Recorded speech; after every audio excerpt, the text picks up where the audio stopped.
is going to have their first match loss after this game.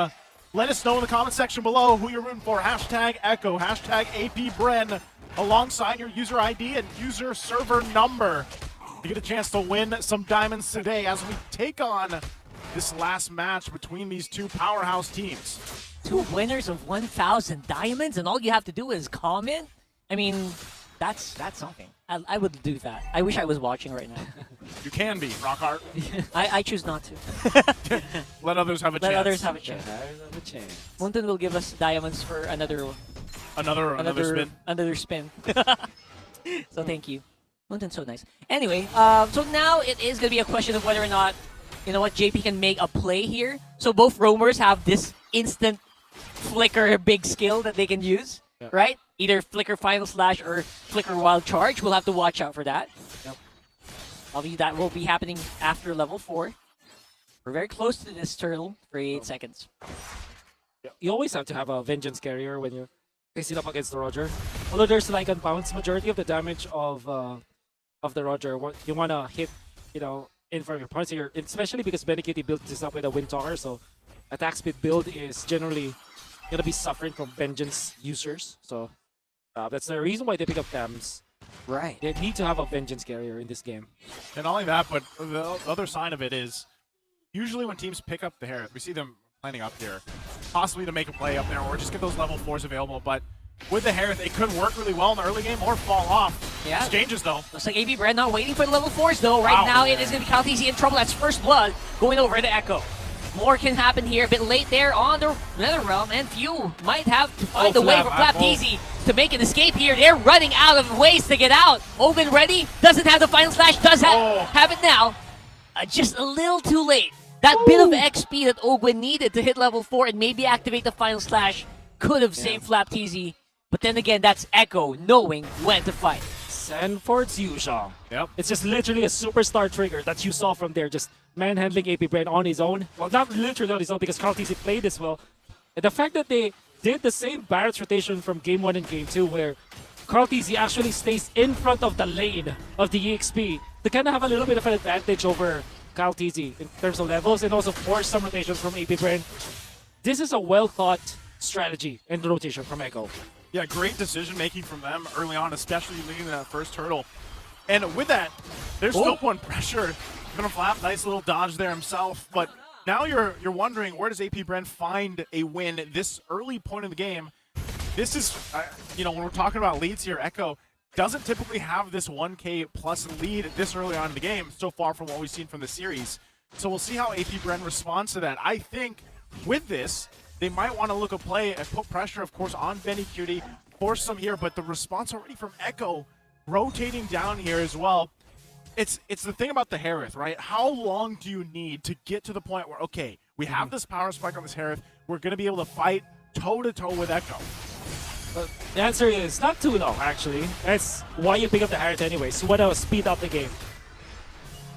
And right now, Kaltisi seem to be just suffering from all the chip damage, right? There's no one big burst skill coming in from Echo. It's just non-stop chip damage, and the Fredrin can barely keep up. So that happens when Echo goes together. APBren are having a hard time finding them isolated so far. Yeah, again, I think this is the tale of the Valentina Faramis matchup. Daytona's welcome, though. 100% right now. Once more, the target is going to be the jungler for APBren. That's Kaltisi going down almost without a fight. And Sanji going to be taken as repercussion here. But look at the HP bars. They're not kidding around here. Fuse got good damage, but Flapteasy not going to be able to survive. Ogun's making his way, though. He's hungry. He's hungry. Does he have enough, though? Does he have enough damage from this Arlot? And looks like he's the one who chase down the outplay. Wow. That's one play. He got something out of that exchange. Yep, and by the way, he took advantage of the extra speed from the river once the turtle spawns. Ooh. Oh, they're going to go for this. Yeah, going hard right now. No final slash available. Maybe up in a few seconds. Kaltisi comes back with a turtle pick. Now it's going to be JP and Kaltisi Sanji trying to find a way to get out of harm's way here as APBren looking more confident walking into their jungle. Wow, so APBren, despite how that whole first 3 minutes went, they at least get some form of win, get on the board here, and still putting pressure around the map. Yep. Talk about mechanics. before that fight that they were able to get the turtle fight, the turtle win and the kill onto JP, oh sorry, Sanji, AP Bren managed to utilize Ogwen and his full mechanics from the bottom lane to the mid lane, to the turtle lane. So, wow. oh my, Ogwen, dude. Ogwen. No hesitation. He is him. I think he also just had the information that, you know, the flicker was going to be down for JP. Yep. And I believe, yeah, even the wild charge, he didn't have it because he had to use it earlier to escape. Great decision and communication there from AP Bren. Yeah. Yeah.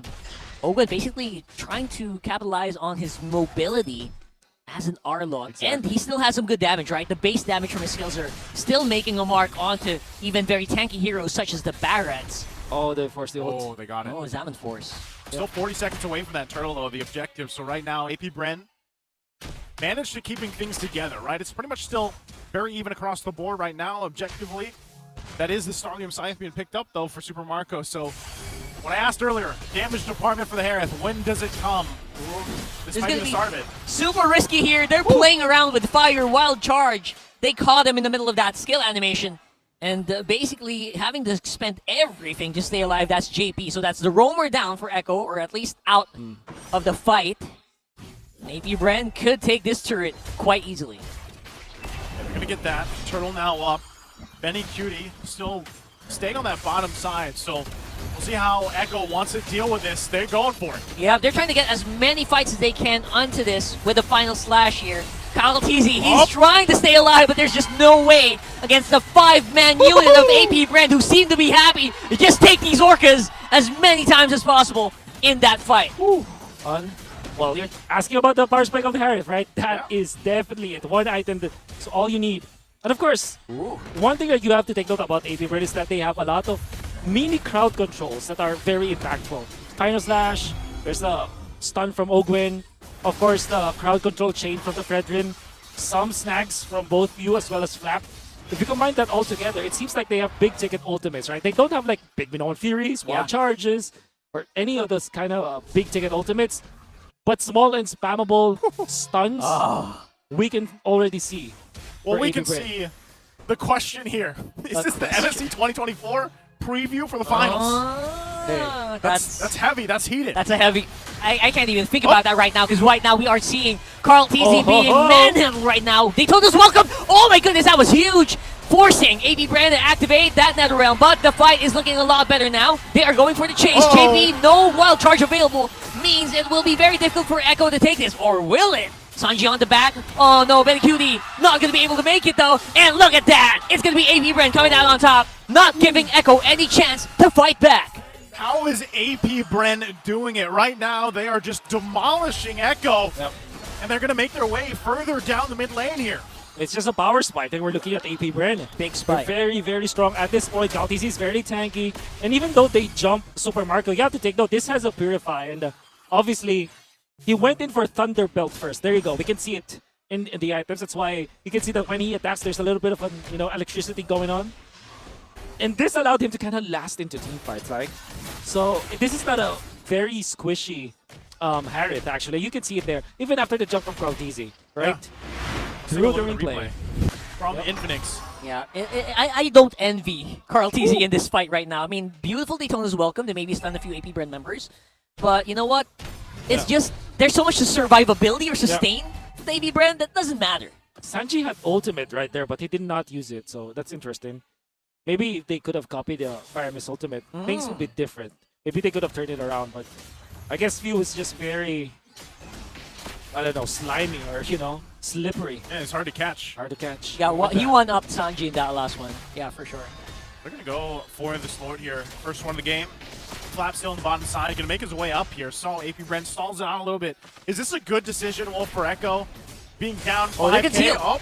They're concealed. They want to go straight for the jungler here of Echo. And again, the Barretts just having a hard time even just moving. Tore through the Nether Realm immediately here. That's going to be a huge kill out for Echo. A lot of people getting knocked up here with a wild charge with JP, but doesn't matter because the follow-up damage is not there yet for Echo.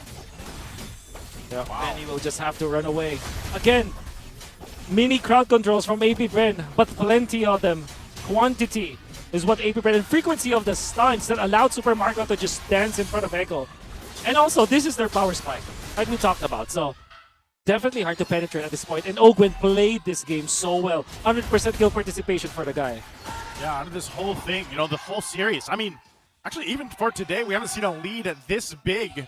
That's right. So far, nearly 8,000 gold. AP Bren gearing up for this push now.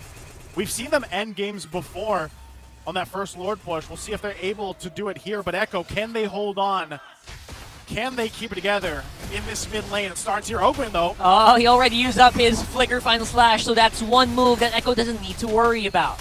That might mean they have a better chance of defending this. Okay, looks like Echo's going to be all right for now. They still have pretty good clear to handle this. The other thing, though, is how much time do they need for Benny Cutie to be online? Conceal play is going to be used. No commitment. Final Slash is up, but there you go, the Double power of CC nature. move. Yeah. Beautiful passive here. And there you go! Echo with their own Final Slash. Gonna be countered by the Nether Realm, and everyone just getting pushed back here. These mini stuns, man! Wolf, you pointed it out. These mini stuns are stopping everyone from getting out of harm's way. Oh, Few recalling? What? That's new. Okay. He's feeling confident. That's as they get rare. the base turrets down. Yeah. So no minions. Very, very few minions here available, actually. But there you go. Sanchi just nowhere to go for this guy. Wow. 2 members remaining from Echo. And that's going to be AP Bren very happy to take this win over.